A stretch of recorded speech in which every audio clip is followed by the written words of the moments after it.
So good afternoon, everybody. My name is Natasha Kinsler, and I'm delighted to moderate today's session. So sincere thanks for everyone to take the time out today, as we do know the busy schedules, particularly from the business perspective. This event is part of Local Enterprise Week, so the flow for the next hour, and I promise we will get you out within the hour, will empower hopefully your business with the knowledge of how to future-proof your workforce through short, flexible, and accredited courses on offer in Dublin. We're very grateful to be joined today as a partnering team, one of the game changer interventions within the skills ecosystem, that is micro-credentials. More for noting, this event will obviously, as you've heard, be recorded and distributed out to all of those attendees, with your details being shared for the purposes of the MicroCreds project team. It will include further information and direct contacts, as well as the websites or any details referred to throughout this session, and as well potential funding you might be able to avail of. We do encourage you to submit throughout the session, maybe questions or comments within the chat, which will be monitored. However, we're very conscious of the hour time frame to get people out by 1 p.m. sharp. Our panel will focus on particular areas that businesses have already posed to us as questions. So we're happy to revert even after the event if there is any further questions that aren't answered, and indeed, should you wish to engage direct on potential skills solutions. Just a little context on our partnership of today as Regional Skills. We're here to support your upskilling needs as an impartial, independent, free resource for your business. Regional Skills, my role in managing Dublin, is an initiative of the Department of Further and Higher Education, and very much bringing together the business and education partners at all levels in addressing your skills and talent needs. There is 9 regional skills managers countrywide as a point of contact for you, the business. So while we will discuss and focus on Dublin that I manage, this is replicated around the country. It's important point maybe to remind as a start that businesses on this call, you actually pay into the National Training Fund as a tax for every employer or employee you have. But the question I often ask to the business is, one, are you aware, or indeed are you availing of any of the state funded provisions and gain that value back based on the needs your business might have? Most businesses I engage with are either not aware or potentially only link with part of the skills ecosystem. So what we want to do is make sure, particularly for the SMEs who represent 99% of the active businesses in Dublin alone, that you're aware and tapping into all the potential within the state-funded skills ecosystem for supporting your ongoing journey. As the business and world of work continues to evolve, so too indeed do your skills and talent needs. So today, that might be the start of a journey. We do, as an add-on, offer free skills audit for business in order to articulate with you what your skills needs actually are. And maybe that's the first point and call to action today. Rest assured, there's no forms to fill out, there's no cost to you, and it simply starts with a conversation to then consider the options of what that solution might look like. So before I introduce the panel today to showcase an enterprise who has directly benefited from engaging with MicroCreds, here is a short video of Dell's story. Thanks, David.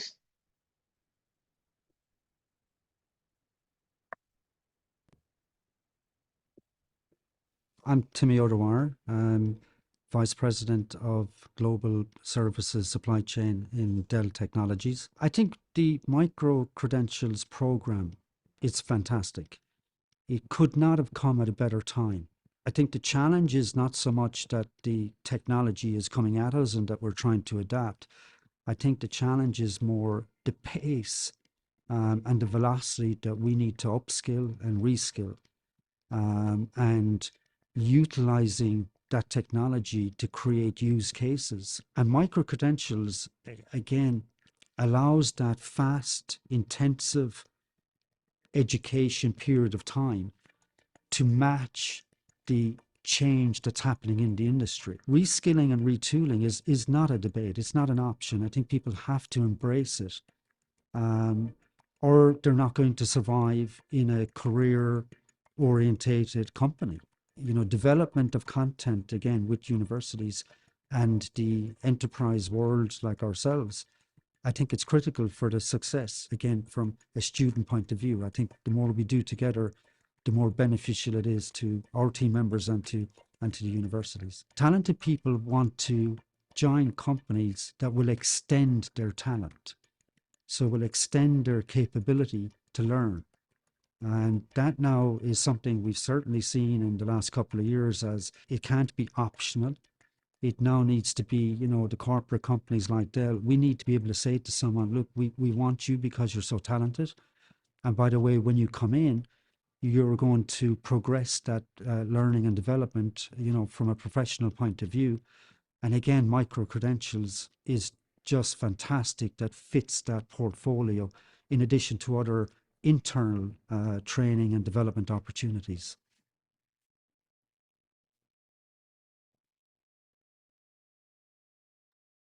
Fantastic.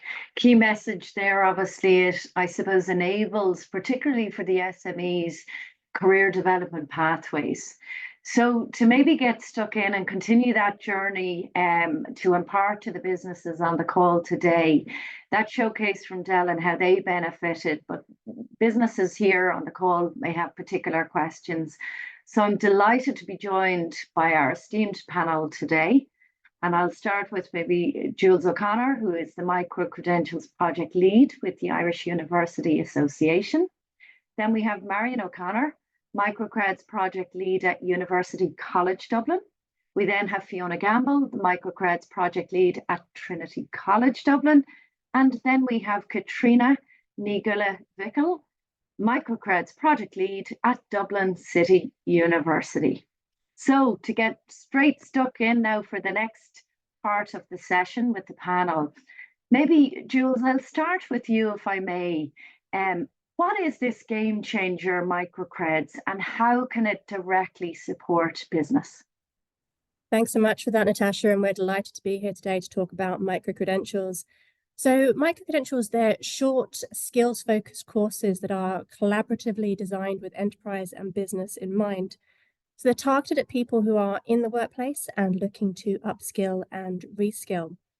We know how important it is to have a skilled workforce and to make sure that people in your company are kept up to date with the latest trends and developments within an industry or within a professional area. So we believe that micro-credentials are a great way to upskill and reskill in a short, sharp way. Our micro-credentials have the benefit of being university quality assured, and they're available at different levels, so from undergraduate through to master's level. So it's great to have that option to study at a different level. Also, in terms of the volume of learning, we have different credit sizes from 1 to 30 credits. So that's great as well to be able to have that choice in terms of how much learning you undertake. And we also cover a great different variety of skill sets. So from business management skills such as strategy, finance, marketing, through to transversal skills such as communication, leadership. But we also cover more kind of creative and technical skills as well. So there's a really great breadth of different skills that our micro-credentials cover. And our focus really is on business and the needs of business.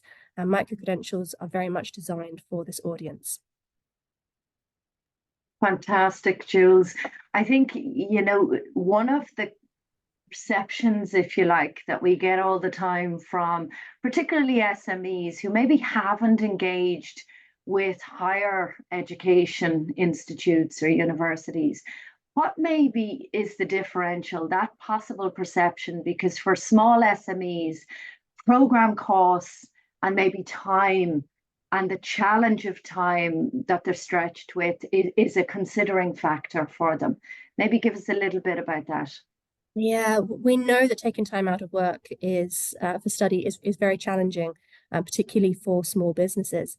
And we're often told by HR and learning development professionals that employees either just can't commit to the larger programs, or when they do, they very often struggle to stay on the courses and complete them. So we know that having the shorter, more focused courses are very desirable to employers and employees. So our micro-credentials, they're short courses. They vary in duration. They can go from 4 weeks to a year, but the vast majority of them are about 12 weeks in duration. So it's a great kind of course length when you're looking at a particular skill area. We also know that flexibility in study is very important. So our micro-credentials are available online. Some are hybrid, some are blended.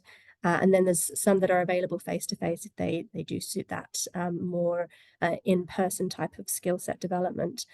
So that there's a variety of different ways to learn as well, which we know is important for learners to make sure that they are learning in a way that suits them.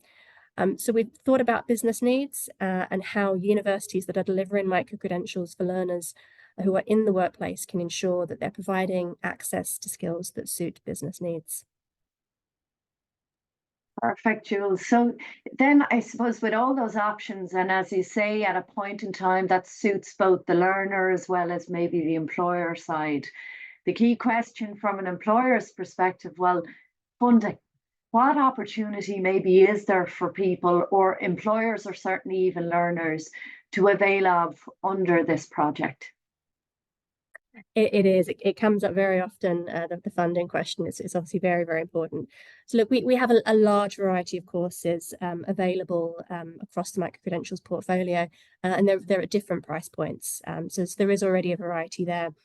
We also already have quite a few funding options available. We work collaboratively with SkillNet. So some of our courses have fee reductions through that network. In a very wide range of subject areas, from medtech to food production, financial services, aviation. So a really big range of courses that we deliver collaboratively with SkillNet and have subsidies through SkillNet. There's also funding available through Springboard Plus and also some EU funding as well. It's also worth checking out individual universities for any discounts they might have. I know some offer subsidies for alumni, so it's worth seeing if there are any of those available as well. And we're always looking at our micro-credentials and how we can make them available to a wider audience. And we know that funding is just so important to making them available to a wider audience. So we hope to be able to do more in this area soon, and we're hoping to be able to announce more about this shortly. Great, thanks, Jules, for that. I suppose again we have the privilege of having 3 direct contacts from the universities here in Dublin. So I'm going to move swiftly on to maybe target the 3 additional panel members, maybe getting into the nuts and bolts of how this works directly with each university in their respective, I suppose, organizations. And particularly around maybe the critical skills that we're seeing across certainly our engagement with SMEs.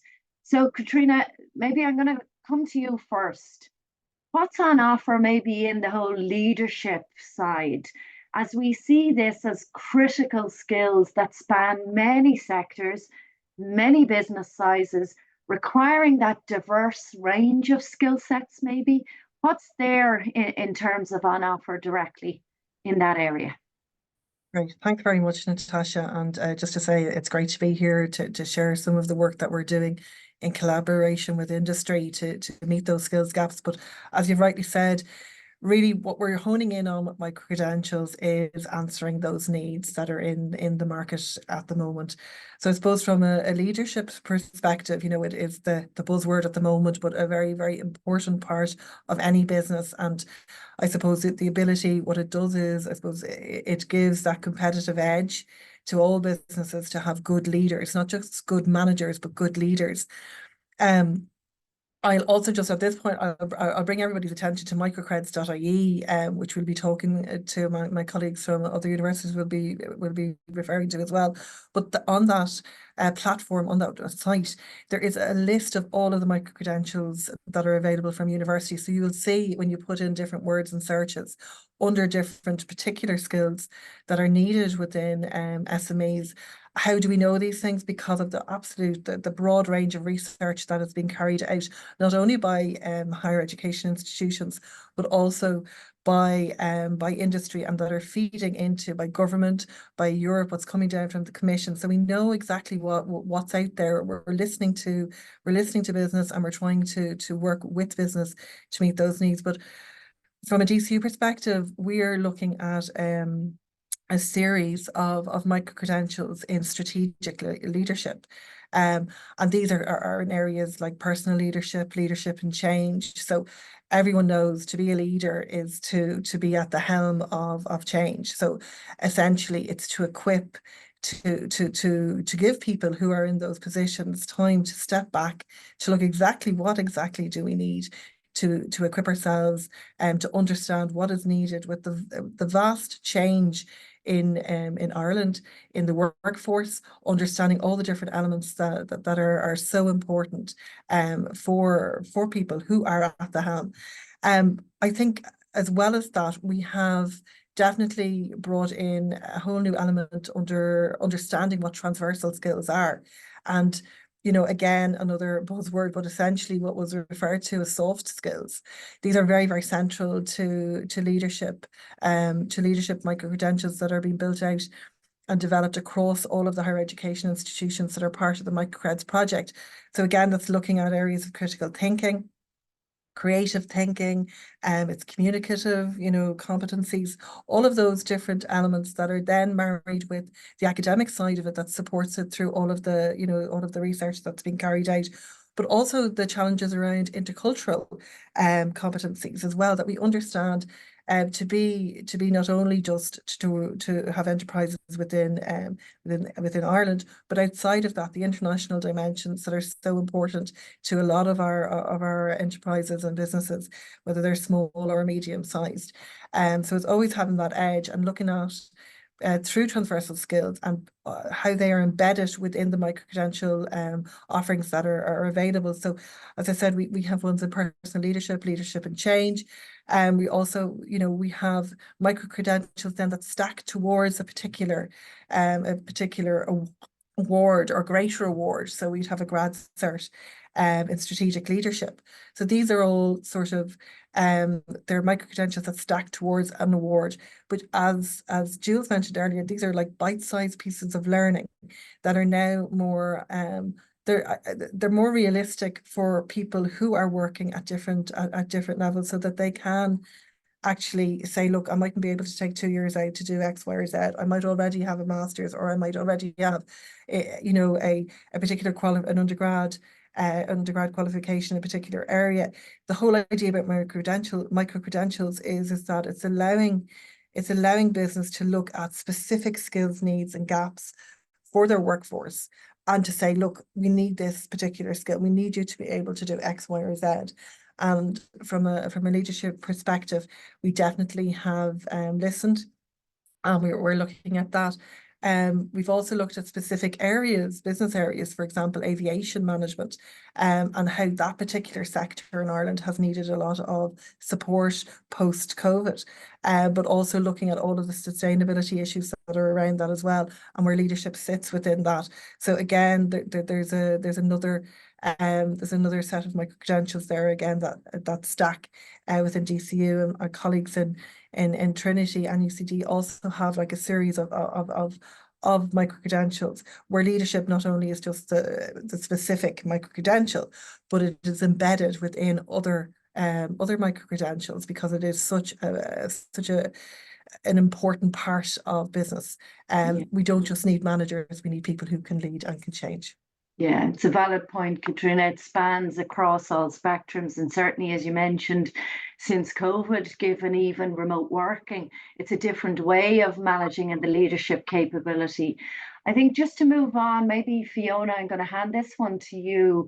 Another maybe real current focus that we're seeing in terms of even another additional mega trend, that evidence across business types, certainly given not alone the impacts of climate change, but also even the generation pipeline coming through, that they have an expectation now as an employer of choice maybe what's on offer there in that green sustainability area, whatever you want to call it. You know, there are capabilities required in those specific skill sets and new roles that are being developed. What's maybe there for businesses on the call today, Fiona?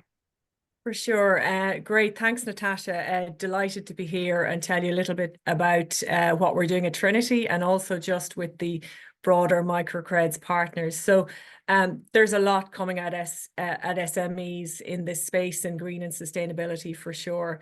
ESG reporting standards, regulations are evolving fast. But also ESG is seen increasingly as a driver for innovation and impact and growth. So there's opportunities there, as well as the more kind of regulatory side with reporting and so on. So there's a lot on SME leaders on their plate, right? So they've got fewer resources and often are more challenged for time. So that's why I guess micro-credentials are a really ideal place for SMEs to start and learn about the green and sustainability space. So some of the things that we cover, I guess, as a number of partners, and through the microcreds.ie site, you can see everything that's available there. But we do have some kind of general courses for leaders and management, really to help build that systematic awareness and understanding of the factors impacting enterprise. So also helping SMEs to identify opportunities to create value and embed strategies and policies throughout the organizations. And I think that's key. It's not a particular skill that today I'm going to do. I'm going to look at environment and sustainability and ESG. This is something that we want SMEs, and as part of that whole green transition initiative, it needs to be part of everyday business. So for example, one of the courses that we have in Trinity is called Creating Value with ESG. So on that course, you'll learn things like how to understanding societal impacts on organizations and their role in achieving ESG targets, for example. You'll also develop the ability to build strategies and action plans in response to these challenges of organizations, and critically to develop expertise in analysing theoretical as well as practical concepts in relation to creating value with ESG. So within this topic as well, and in this course, you'll, as well as integrating ethical, social, economic, ecological, legal and political factors, and all of the whole in that remit.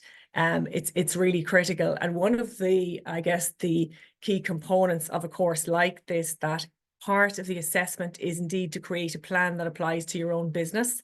So that talks to the impact. So there's a lot of wonderful longer courses out there for sure. There's, MBAs and MBSs that are that longer commitment and do provide that deep understanding for sure. These are shorter bursts, shorter pieces of learning that I can take back to my organization straight away, and I can actually come back with a plan that I can start day one. So that's really, really crucial. Just to give another example of a course that's coming on stream in semester 1 next year. Again, in Trinity, it's called Climate Leadership Development. And this is about embedding the mindset and learning, I guess, for leaders and managers how to lead, how to always think systematically about what the impacts are for your organization, and just to lead downwards to kind of, I guess, cascade that mindset through your teams. So that's coming on stream in semester 1. So that's at a more general leadership level. Now there's a whole host of courses, and again on microcreds.ie if you search on all of the keywords, but we do a deep dive into some other topics. And before I actually even move on to those deep dive, we'd also have UCD also cover a very good course in terms of the climate change law and policy in UCD. So again, that is a very practical course and can talk to a lot of the detail and some of those practical concerns that SMEs would have. In terms of a deeper dive then, so depending on where you are and what sector you're in, we have courses like measuring environmental impact. So assessing the life cycle of your service delivery or your product development, looking at every stage where you can add value and where you can create an impact. We have a course on low carbon power technology. DCU also have a course on decarbonization. If you're in the food business, there's also a number of courses there under UCD on green care, environmental food processing, and global food systems. So really, we cover a huge, a huge range of topics there that again are all searchable by theme and topic on microcreds.ie. We have a low carbon micro-credential in Trinity as well. So really the list is very long and varied for sure. And I'm happy to take any further questions on those.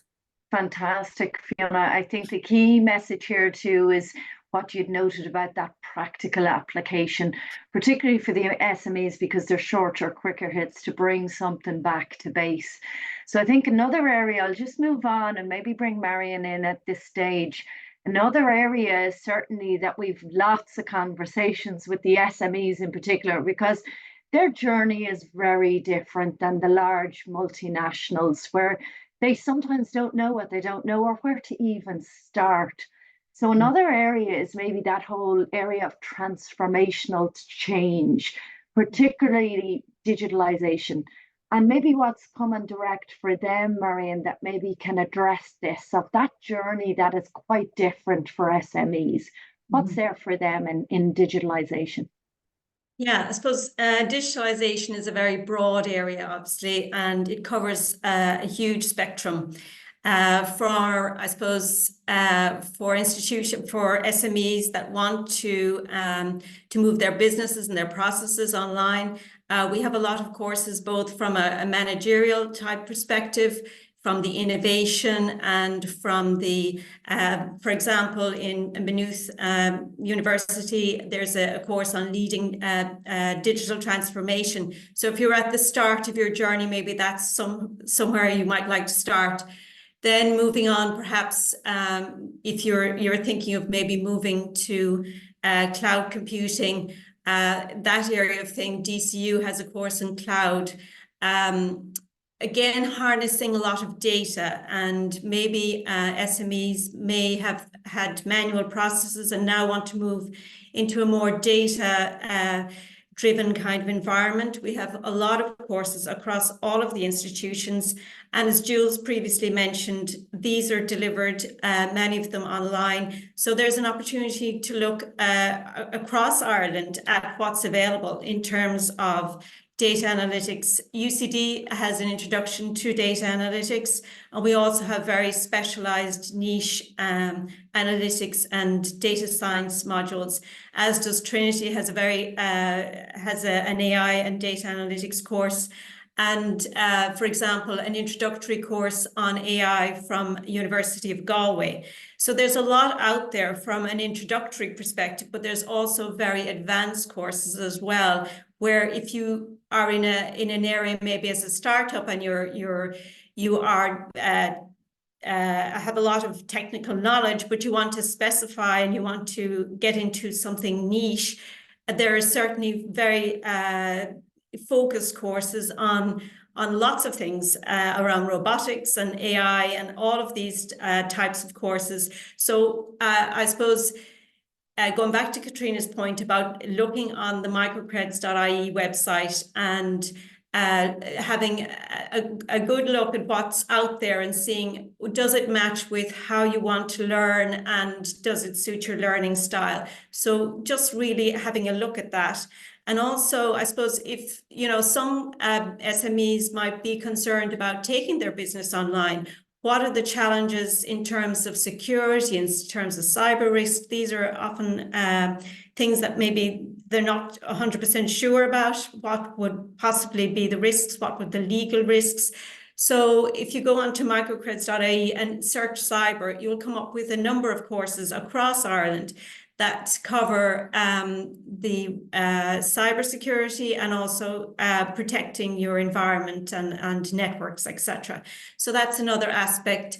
Another thing, I suppose, would be SMEs might like to take their business from a traditional, maybe marketing perspective, and maybe want to move those online. Trinity College Dublin has a course on digital marketing, and maybe that's something that the SME would like to do. Again, this type of transformation is not only a technical transformation, it's also a business transformation. And this business transformation, like Katrina said, you know, there's leadership courses that would be very beneficial. There's also courses on innovation. University of Limerick has a course on change management and managing conflict. This is a big change process. You're introducing new systems and processes. So again, this is very much a case of really understanding, I suppose, your business and what you want to get out of what you want to do with your development and your training resources and how you like to learn. And really just going back to the microcreds.ie website, have a look on there, see what would work for you and what the time commitment is, as they're short courses and many of them are online, and that's, I suppose, where your starting point is. Brilliant, Marion. Thanks for that. I've got a note there from David. Thanks, David, for highlighting just on the chat one of the comments, and I'd say, because I'm directly maybe specifically highlighting that the majority, even on this call, representing SMEs, but also obviously the multinationals, micro-credentials are there on offer for anyone, whether you're an SME, a multinational, or even a learner. But what I love about even the panel so far and the three, I mean, it's very much complementing each other. This is not about one is offering X, that you're fully aware of the brief on maybe the entire project of the 7 universities, and it's very much aligned and complementing the offerings between each one. So maybe what I'll do is maybe go back to Jules, because I think this is another area that I certainly, in my experience of dealing with the teams in across the 7 universities and what they offer, it's really offering for either, again, SMEs or multinationals, Jules, where they're looking for that development pathways, the workforce development structure, if you like, how micro-credentials are aligning that to business, where they really want to build the capacity internally within the learning and development space. And for maybe some organizations, they don't have that expertise in-house. Maybe what does this offering provide for them? Thanks, Natasha. So we do have lots of examples where our university partners are working very collaboratively with different organizations, from SMEs through to multinationals. And what they'll do is they will, as you say, sort of design pathways using micro-credentials that really meet the needs of their workforce development. So they'll work with whoever would be their designated contact point within that organization, whether it's a learning and development professional or a HR professional, or if it's an SME, working closely with those directly in the team to look at either what's currently available and on offer, if there's something that is available that perhaps needs to be adapted to specific needs, or potentially new programs as well, if there is a cohort or several cohorts that could go through a new program. So this is something that our university partners currently undertake. We have project leads in all 7 of our university partners, and they're the best place really to start with having those conversations and looking at your workforce development plans. Fantastic, Jules. And again, if there are other questions that the audience might like to pose, do pop it in the chat or even a comment, particularly, or if you've something to direct to one of the universities because of something they've already sent or mentioned as part of the responses. I suppose a couple of questions that again we tend to get, and some are related here in the chat from particular businesses, and these are quick fireside ones, really, just to get to the nuts and bolts again. I might refer maybe back to Fiona. You might take this one. Generally, how long are these courses to complete for either the learner, or if an employer is considering sending a current employee on? Generally, what time frame do they span? Okay, thanks, Natasha. Well, the goal, I think, across the projects really is to look at the profile of our learners on micro-credentials. So they're generally working often a stage of life where they have both family and work commitments. So that is first and foremost. I guess that they're generally short in duration, from 6 weeks to 12 weeks. We have a couple of micro-credentials that run very intensively for 1 week every day. And then after that, it may be a 1 week session and some self-directed learning and come back in. There's a lot of variety there. And we also I guess, look to technology to support that. So virtual classrooms, blended learning, self-directed online learning. So with I guess one of the benefits of COVID is that has jumped really kind of exponentially, and that type of learning. So often a micro-credential, from an employer's perspective, there is no time out of work, depending on what course they're doing. There are some that are run during the day. Mostly, I guess, they're quite flexible.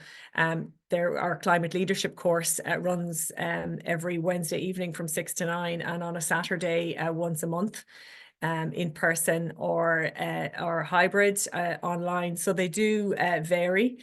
And they can also vary by cohort and sector. We've also been known to actually go to where there's a particular cohort. We delivered a health micro-credential on site in Cavan at one point in time. Great, Fiona. So location doesn't really matter either on occasions.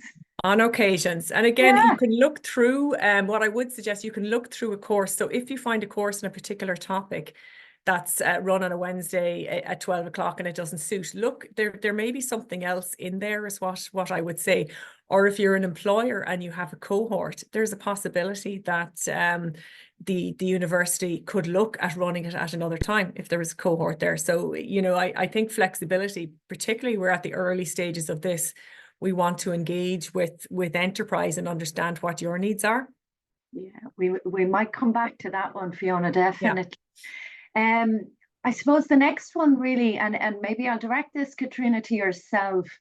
This is, I suppose, a question where maybe we have an employer looking to sign up employees. Is there generally entry requirements for these courses? Yeah, Natasha, there would be, and again, it would be just to check with each of the universities and each of the micro-credentials, because it might vary, but usually there's a general standard on them where you might have a person who has an undergraduate degree. So if you hold a degree, and usually it's an honours degree that is required, but then there's also, you can have an international qualification that is the equivalent of that will also be considered as well when you apply, and also work experience.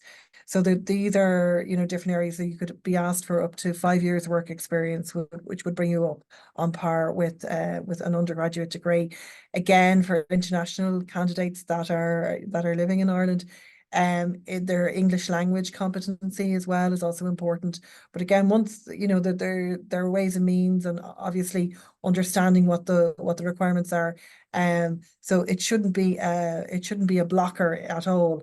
There's a vast array of requirements, and if you don't meet one, you might meet another. So your work experience might be the equivalent to the undergraduate qualification. So it's very worth people's whiles to have a look and see what that is. But all universities will do their very best to cater for individuals who wish to upskill, and especially if it's something that there is within business, whatever that business is, if it is a priority and it falls under those skills gaps that have been set out by government, it's important for us all to be meeting that. So we'll work together on that.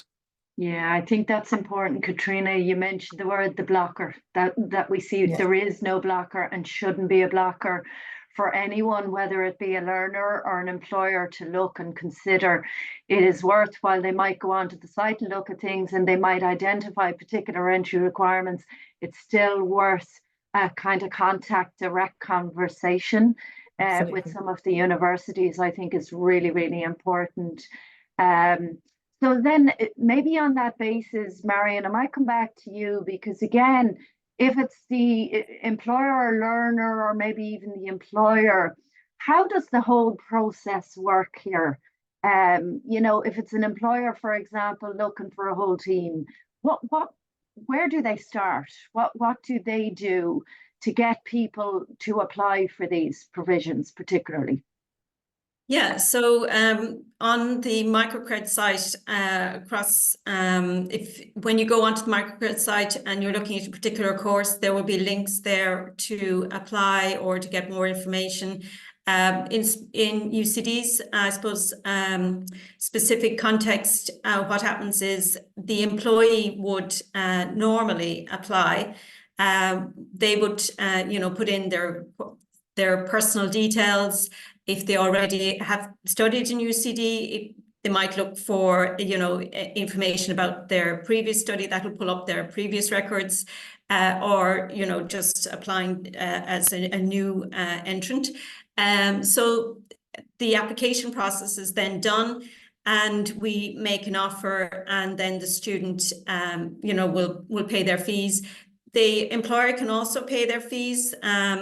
That can be done by, there's a third party link, and all you need is basically the student's application ID and maybe the PPS number, and the employer can then go in and make the payment on the employee's behalf. So that's an option as well. So I suppose that's how it really works. And then once the individual has an offer, we'll start communicating with them about start and how to access our online systems, etc. So that's really how it works from a UCD perspective. But all of the universities are taking their own applications, so they'll have slightly different approaches, perhaps. So I would check with the relevant university. Okay, great, Marion. So again, the option, while you might find some pieces on the website, to actually get the link direct and further delve into options. I suppose based on the options, maybe Katrina, I might come back to you for this one. Around the whole employer engagement piece, how does the university ensure that these programs, because very often, it's not about for the employer maybe what level it's at, it's more if my employee goes on a particular program, how can I ensure that the skill set I want them to have in their role is ensured through delivery of this program? So how does the university ensure these meet those specific needs and that's tailored for business?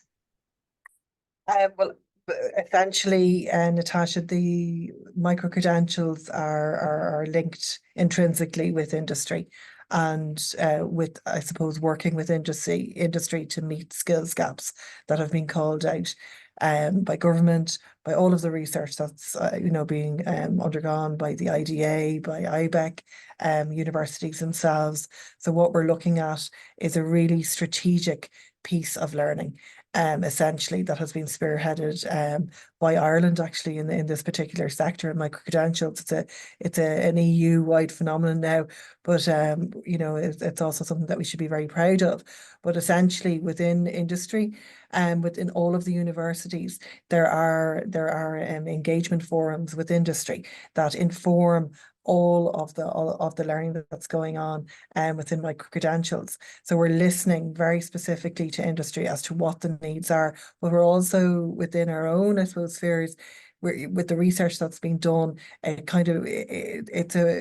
work in tandem, really. That I think what's really important as well, as I said earlier, is just that research that's been done by the IDA.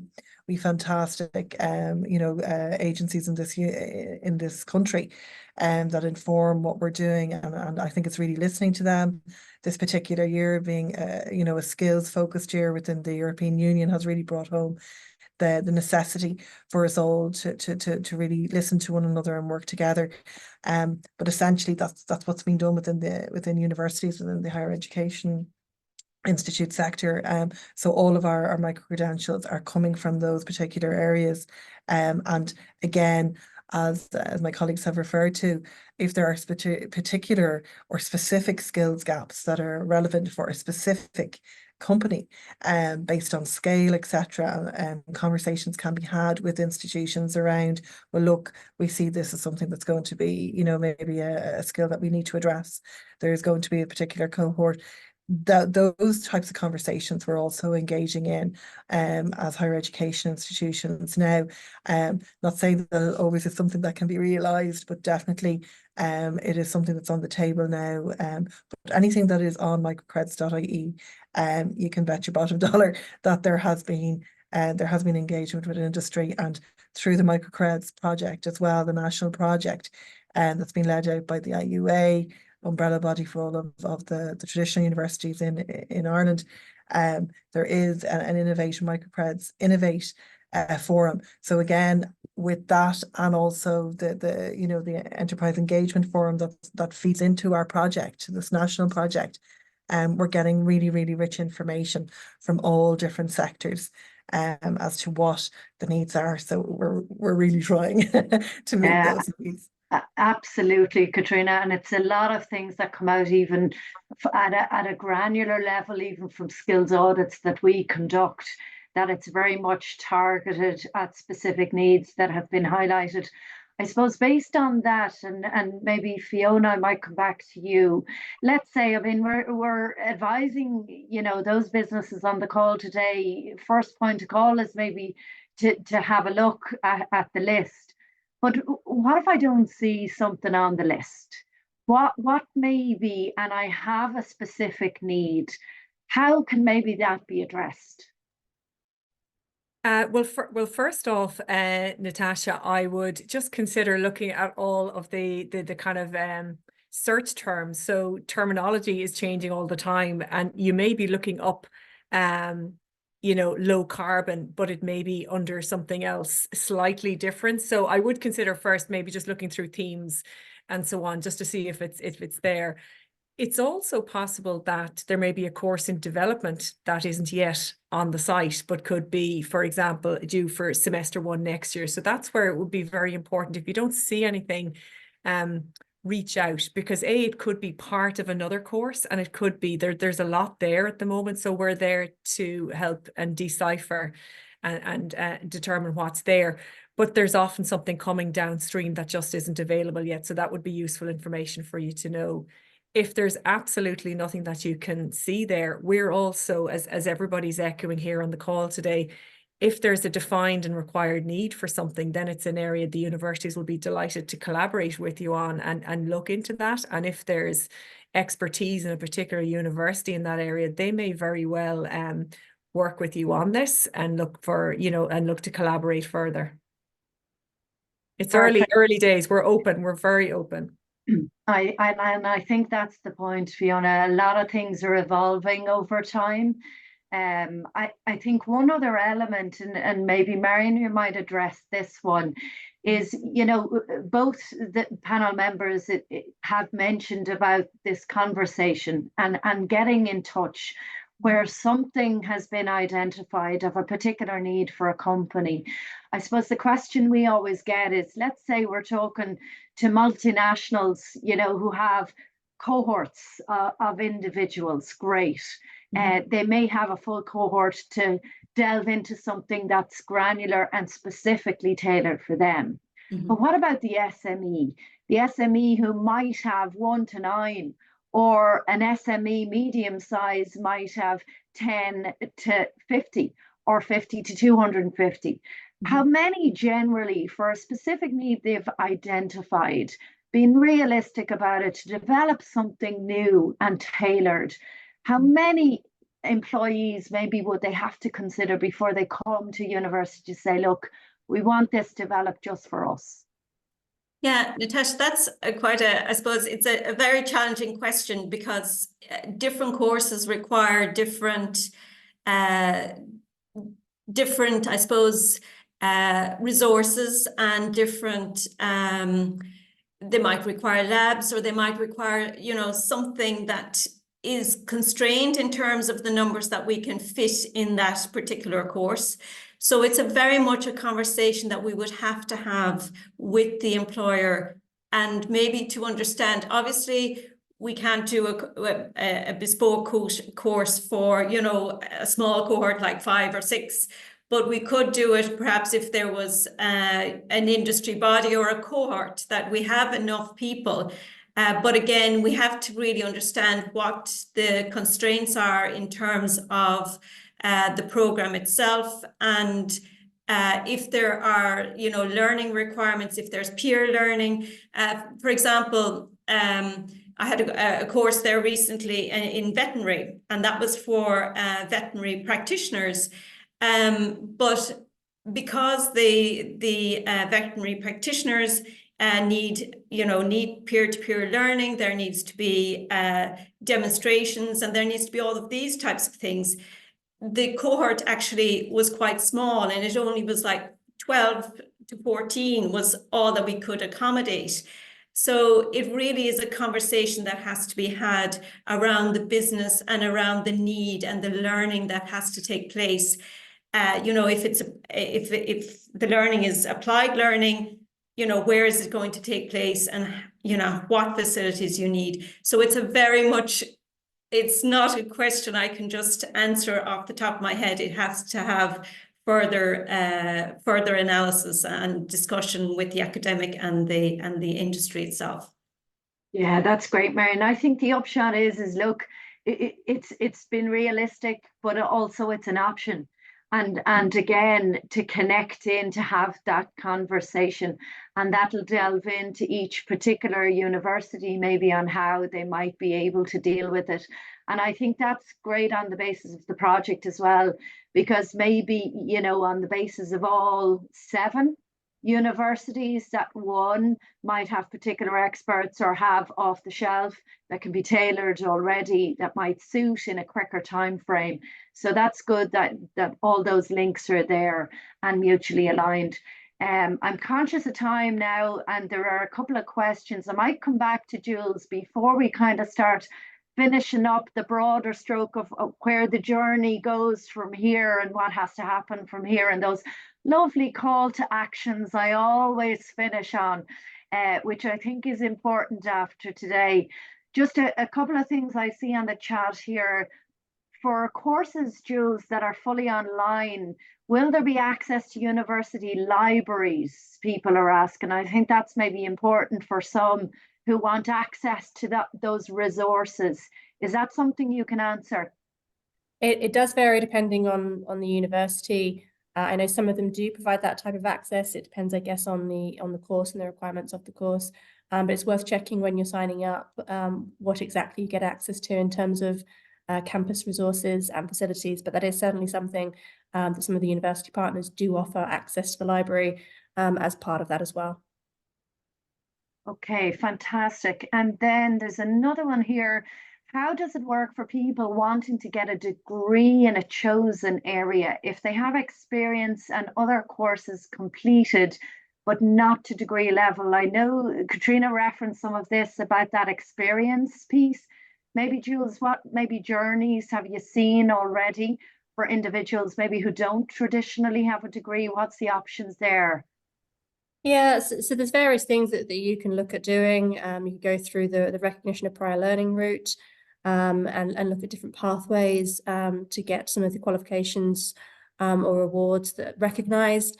Certainly with micro-credentials, we're looking at how we stack different courses at the moment. So we stack them into larger awards, perhaps professional certificates or diplomas.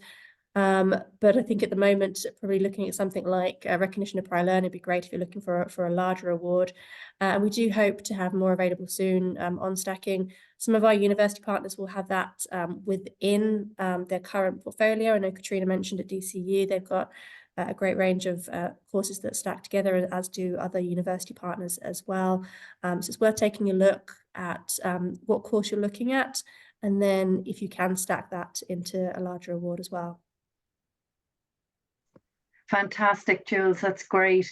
One, before I pose the final one, Jules, for you to finish off, there is one other question there just to address, and it comes back to the point I made at the start about time and funding. There's always a question on the funding, maybe, and we might try and almost finish up with one final one after this. So there's no information on the funding options on the MicroCredentials website. Somebody's eager beaver, so they've already gone onto the site, which is fantastic. They're ahead of the game. can maybe, Jules, you give us information on where the business can get that funding piece?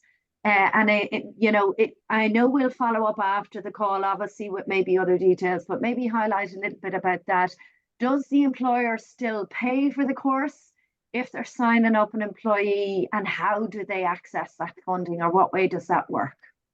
So in terms of the website and the funding information, so at the moment, if there is funding available, for example, through a collaboration with SkillNet, when you go onto the actual course itself, it'll tell you if it is produced in collaboration with SkillNet. So you need to go onto the course itself to have a look at that and see about funding options available. We are working on the functionality of the website, and we're hoping to launch some new functionality perhaps towards the end of this week, that'll be able to show you courses that have specific funding attached. Perhaps when we send around information after the call, we can share some more information of that and links to it when that comes out. So that will provide more information. So it depends really on the funding route in terms of what a particular employer will pay. A lot of the funding options that we are looking at into the future, the amounts would be perhaps the employer would kind of pay a set amount to the university. So it would hopefully be as streamlined as possible. Great, Jules. So again, I suppose just to reiterate that journey, because it's a different journey for everybody, whether it's a learner or the employer. So just to finish off, is it the advice, Jules, here that the first point of call is maybe they go to the site, but then obviously you have the 7 universities. So what does that journey maybe look like, that your best advice for them after the call today to look at or consider? So I would take a look at microcreds.ie, have a look at the courses that are available, the information on microcredentials, further information on all of our partner universities. You'll be able to have a look at not only the courses, but the skills that you can learn. It's also where we'll make any upcoming announcements that might be of interest, and you can find out about any new courses as well. As various colleagues have mentioned, if there isn't anything there at the moment that is what you're looking for, but you want to see perhaps what's in development, or if you have a cohort in mind for a particular course, do go to the Contact Us page, and you can get in touch either directly with one of our university partners, one of our project leads, or you can get in touch with us centrally at the IUA. Fantastic. I think that's important, particularly for the business. They'll go onto the site, but it's great to know that there's a direct point of contact. And equally to remind them that it doesn't really matter whether you're a business located in Dublin or a business, I know some are on the call that are outside Dublin, that there's an option there, and each of the contacts can link in to other potential offerings if they're not offering one over another. So it's quite aligned. I was particularly interested because the video that David showed at the start there from Dell, there's a number of other videos, Jules, that might be posted, because I think that's a business to business kind of, if they can see those stories and case studies, that's quite important for the business. So will those be maybe put up on the site, or where can they access those over the coming days and weeks? Yeah, absolutely. We are looking at those videos for all the different university partners, and they will be available on the website, and we'll also be posting them on social media too, so you can hear more case studies, see more examples of what other organizations are doing and how they're benefiting from microcredentials. Fantastic. So 12:59 on my clock. My goodness, thank you so much to all the panel members who, to be fair, succinctly responded to hopefully a lot of the questions that I know businesses have, and certainly I've had. But I suppose to finish, my call to action is, well, I want to look at what course and micro-credentials course I'm going to sign up to. This is still the year of skills. Every day is a learning day. So I'd say a call to action to everyone on the call. What course are you going to sign up to over the next couple of weeks and months? But certainly give us a call, contact the panel members if there's something that's there that you don't necessarily see, to have that conversation. But I'd sincerely like to thank you for joining this event today. Thanks to Dublin City Local Enterprise Office as part of the Leo Enterprise Week. And sincerely, in the background, all of the groundwork in advance of today, And the following details that are going to go out, thanks to Emma and David also on the call in the background, they're sorting out all our Zoom technical stuff. So as you finish on this call, you might be prompted to complete 2 particular questions of interest for you if you'd like to link with us directly. But as I said, we will do a follow-up with the recording, further details as the panel have mentioned about the site and further details about potential funding. So on that note, I'd like to wish you the best for the rest of the day, and hopefully now we're sitting at lunchtime that you can go off, digest all that lovely information over lunch, and certainly we welcome the opportunity to further engage with you from here. And thank you very much for attending and your attention for today. Thank you.